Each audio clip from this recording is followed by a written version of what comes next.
Martina, kako si zamislila to današnjo čiščenje? Glede na to, da sem v stalnem pomanjkanju s časom, To pa dobro vemo.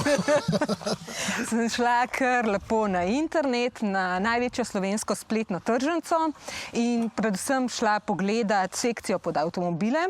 Torej, tokrat nisem naročala kapsul za avtomate, televizije in ostalega, ampak sem tam poklikala vse, kar se je dalo za avtomobile za čiščenje. Pa da ne bova ugibala, kako se te stvari pravilno lotiti, se nama zrihtala profesionalca, ki nam bo razložil popolnoma vse.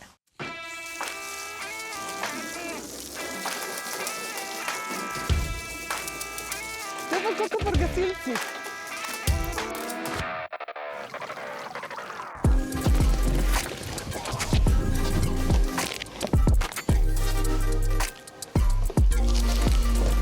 No, pa začnimo kar od začetka. In torej najprej rabimo vodo in kam jo bomo natočili? V vedro. Zato imam pred sabo 2 vedri. Urban, mi boš razložil, kako ta tehnologija zdaj gre. V eno vedro vedno natočimo samo čisto vodo, v drugo vedro pa v bistvu natočimo mešanico vodo in šampona. In ko mi rokavico potopimo v vedro s šamponom, gremo panel avta oprat, se vrnemo s to rokavico nazaj v vedro, ki je namenjeno spiranju, ki vsebuje samo čisto vodo, speremo in se potem vrnemo nazaj v tisto vedro s šamponom, zato da ne prenašamo umazanije, ker umazanija, ki jo poberemo iz avta, jo v bistvu tukaj v to vedro pustimo, da pade na tla. To je pa v bistvu zaščitna mrežica, služi pa temu, da v bistvu sedi na dnu vedra in zadržuje umazanijo, ki smo jo iz rokavice oziroma gobe prenesli v vodo, zadržuje na dnu vedra, da se ta pač ne vrne nazaj na rokavico in da v bistvu skozi čistimo s čisto rokavico oziroma gobo. No, jaz sem običajno pucala avto z gobo. In kaj sem delala narobe? V bistvu nisem nič delala narobe, ampak takrat, se pravi leta nazaj, je bilo to malo drugače. Zdaj je pa tehnologija šla toliko naprej, da se v bistvu vse dela z mikrofibro. Mikrofibra je tista, ki v bistvu je najbolj varna do površine in omogoča, da umazanijo povleče vase in jo ne drgnemo po površini skupaj v red, kot smo jo recimo z gobo. Tole je pa... To je pa površina, v bistvu, ki jo uporabimo mogoče za odstranjevanje kakšnih insektov ali pa kakšne malenkost bolj trdovratne umazanije. Sam, če bi jaz čisto, bi verjetno si vzel 2 taki. Boljš bi bilo načeloma, ja, da imaš 2, zato da imaš recimo eno staro, jo imaš za spodne dele avtomobila ali pa za insekte ali pa tiste dele, ki so malenkost bolj umazani, medtem, ko imaš eno svežo, lepo, pa če res čistim samo za lak in zgornje površine. Večina nas ima doma veliko univerzalnih čistil, razmeščevalcev in mnogo drugega. Ampak zakaj je namensko čistilo boljše? Večina tistih čistil doma pa raznih praškov za posodo je izredno preagresivnih za površine, ki so na avtu, kar lahko na dolgi rok poškoduje in lak vozila in razne gumice, plastike, ker jih prej izsuši. In ta stvar pa deluje kako? To je pa v bistvu v točno tem dotičnem šamponu imamo v bistvu šampon, ki že vsebuje neke nanodelce, ki v bistvu uporabniku omogočajo, da v fazi samega pranja že dodaja nek sloj zaščite. In to je v bistvu tista prednost in moderna tehnologija takih šamponov. Voda se v bistvu formira kapljice in tudi recimo med vožnjo in tem voda hitreje spolzi iz površine med vožnjo in v bistvu to omogoča, da vozilo ostane čisto tudi malo dlje časa. Brala sem, da šampon bi moral biti pH nevtralen. Kako to mi malo razložiš? Ja, v bistvu gre pri temu za to, da so pH nevtralni šamponi tisti, ki so varni za uporabnika in za površino vozila. Se pravi, ne odstranjujejo predhodno nanešenih zaščit, se pravi mogoče kakšnih voskov, kakšnih drugih premazov zaščitnih, ki jih ljudje uporabljajo. In to je v bistvu vso tisto bistvo tega šampona, da ne poškoduje površine oziroma da jih ne škoduje površini in zaščitnim premazom. Rekel si, ne poškoduje ne površine in da je prijazen tudi do uporabe, do rok pa tega, ne? Seveda, vsa ta čistila, bova rekla, morajo biti narejena po vseh evropskih standardih. To velja tudi za, bom rekel, vsa čistila v avtokozmetiki in so varna tako do uporabnikov in do, v bistvu, bova rekla, narave.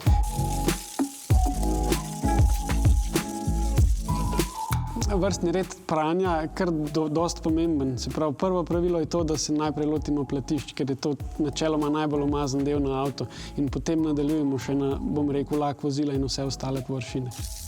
V bistvu zato, da čistega avta še enkrat ne svinjamo z zavornim prahom in umazanijo iz platišč, ki jih speramo in seveda voda šprica okoli in to nese povsod. Torej, najprej platišča, potem grem na streho. Potem nadaljujeva na pokrov motorja, potem pa v bistvu še, bo rekla, na stranice avtomobila, se pravi boki, pa na koncu še tisti najbolj spodnji deli vozila, ki so v bistvu načeloma najbolj na udaru umazanije, se pravi pragovi, pa bo rekla zaključki odbijačev.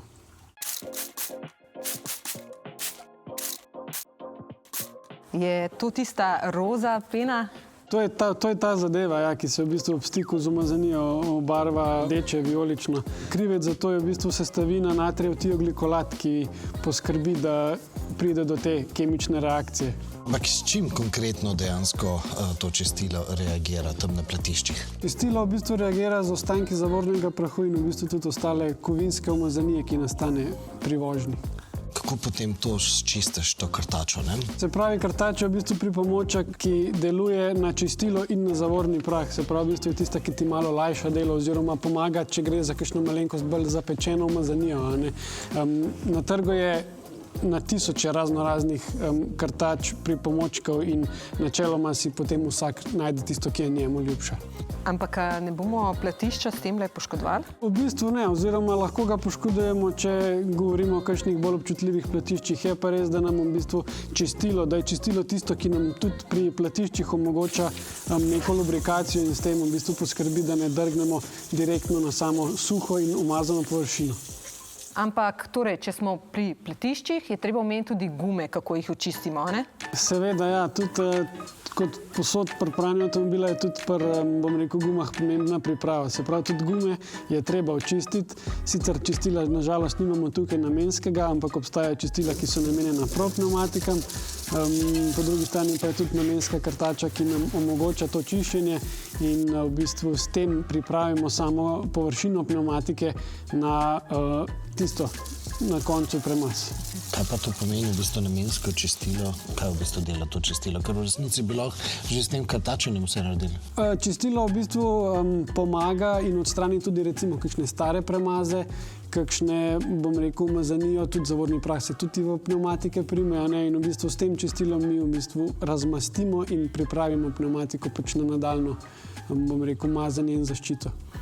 Aha, potem je treba pa to gumo posušiti, ne? Ja, za nanos teh premazov je v bistvu pomembno, da je guma res, 100% suha in da to v bistvu omogoči, da bo guma oziroma premaz za gume se 100% prijel s tisto površino in ne bo trajal samo kakšen dan ali dva, ampak tudi nekaj tednov. No, mi pri avtomobilnosti imamo pa najraj mat premaze. Lahko pa tudi sveti se, ne? Seveda, obstajajo v bistvu različni, finiši teh premazov. Možnost mat, možnost polmat, sijaj, nekaterim je to bolj všeč, tako da se v bistvu vsak lahko sam zbere tisti, kar njemu najbolj odgovarja, oziroma se mu najbolj dopade.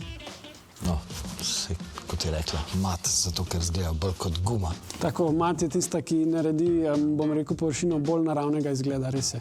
Tako je.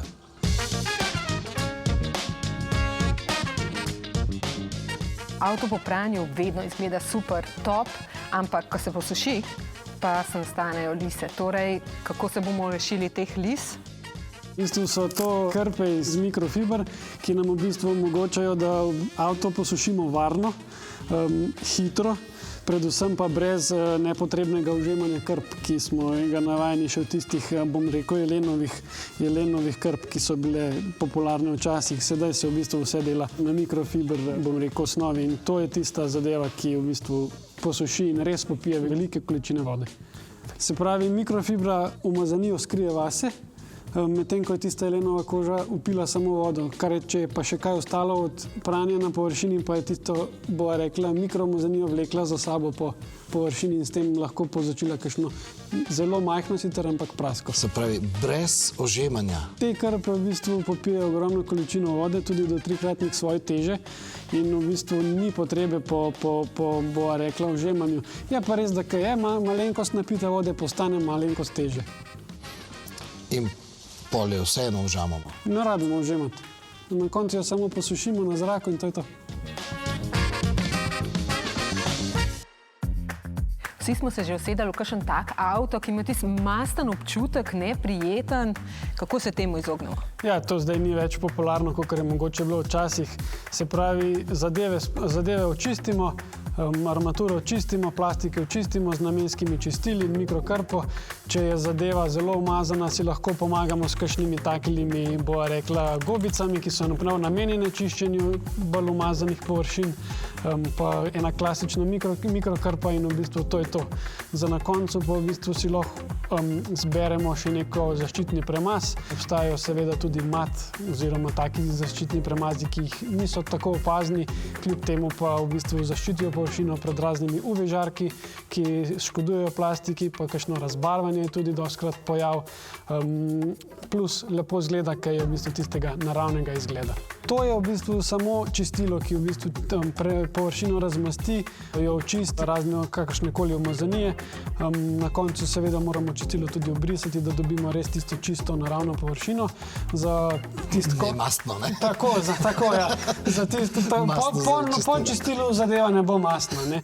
Lahko pa potem še vedno zadeve oziroma armaturo tudi zaščitimo z namenskimi premazi. V bistvu pa vsi te premazi plastiko varujejo pred UV žarki, pred razbarvanjem, razpokanjem in vsemi, recimo, zunanjimi vplivi. Če kupimo rabljen avto in je malenkost zapuščen, še vedno lahko s temi premazi obnovimo oziroma povrnemo tisti sijaj oziroma, bova rekla, naraven izgled površine. Obnovimo avto. Tako. Ampak o čem je dejansko v bistvu konkretna prednost tega čistila, ki pa nima amonijaka? Prednost tega čistila je v bistvu ta, da je varna do vseh stekel, se pravi tudi tistih zatemnjenih. Druga stvar je ta, da je narejena na bazi alkohola, kar nam omogoča, da v bistvu tudi dobro razmaščuje površino in da v bistvu lovimo tisto pravilno razmerje med hlapenjem. Se pravi, prehitro hlapenje ni v redu, ker nismo nič naredili, če bomo predolgo če bomo predolgo vlekli, če bomo predolgo uporabljali oziroma če se bo predolgo sušilo, pa tudi lahko v bistvu nastanejo lise, ker ne vemo več, kje smo končali in kje začeli pravzaprav. V bistvu prepreči tudi bleščenje in s tem v bistvu poskrbi za varnost. To je popolnoma res. Steklo je po mojem eden najbolj pomembnih zadev, da je čisto in da vidimo na cesto in vidimo okoli sebe, kaj se dogaja, ravno zaradi iz varnostnega vidika. Sploh v mraku in zvečer. Tako, res je. Se pravi, to je šminka, to je pa varnost. Tako.